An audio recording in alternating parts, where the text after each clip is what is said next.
কোনো সন্তান যদি চায়, কোনো সন্তান যদি চায়, তাহলে আল্লাহ পাক তার পিতার বা মাতার, তার পিতা বা মাতার যদি মৃত্যু হয়ে থাকে, মারা যায়, তাহলে তার 40 দিনের কবর আযাব আল্লাহ পাক বন্ধ করে দিবেন। কোনো সন্তান যদি চায়, কোনো সন্তান চাইলে কবরস্থ পিতা এবং মাতার আযাব 40 দিনের জন্য আল্লাহ পাক স্থগিত করে দিবেন।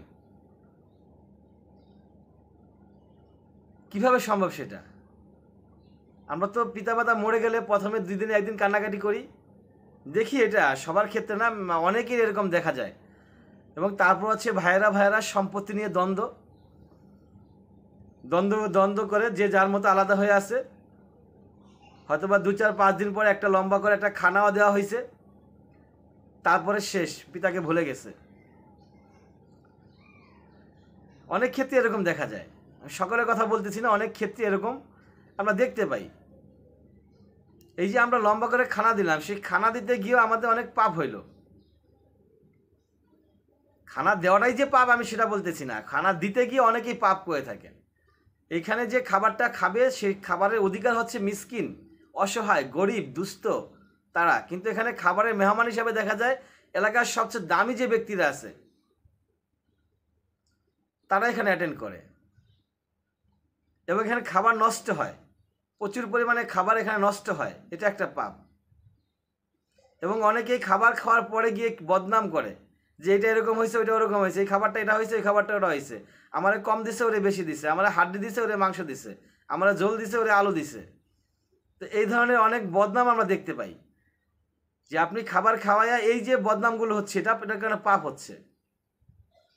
অর্থাৎ এখানে যত পরিমাণে পাপ হবে, যত খাবার অপচয় হবে, যতগুলো এখানে অন্যায় কাজ হবে, প্রত্যেকটা অন্যায়ের জন্য যারা এখানে পার্টি অ্যারেঞ্জ করছে তারা দায়ী।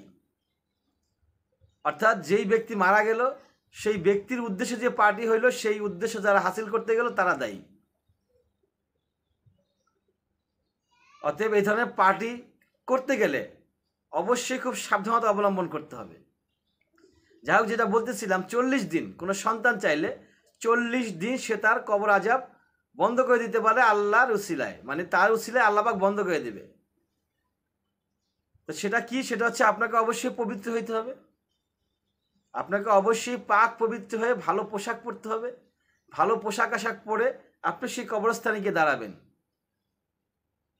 সেখানে একবার পড়বেন, মাত্র একবার, অনলি ওয়ান, একবার পড়লে কাজ হয়ে যাবে।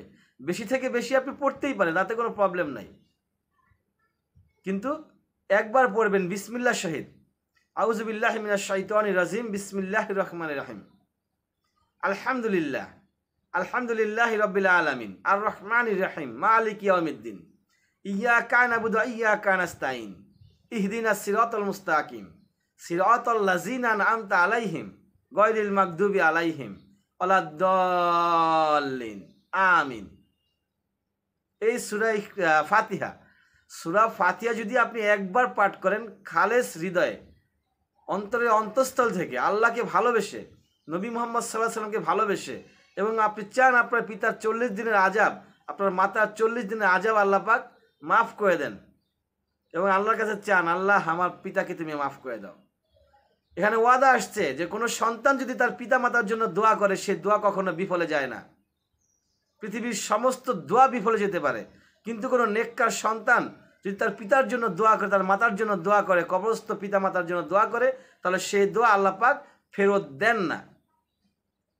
অতএব আপনি যদি চান, তাহলে আল্লাহ পাক আপনার পিতা মাতার কবরে আযাব 40 দিন কেন, তার চাইতে আরো বেশি বন্ধ করে রাখতেই পারেন। আল্লাহ পাক চাইলে আজীবনের জন্য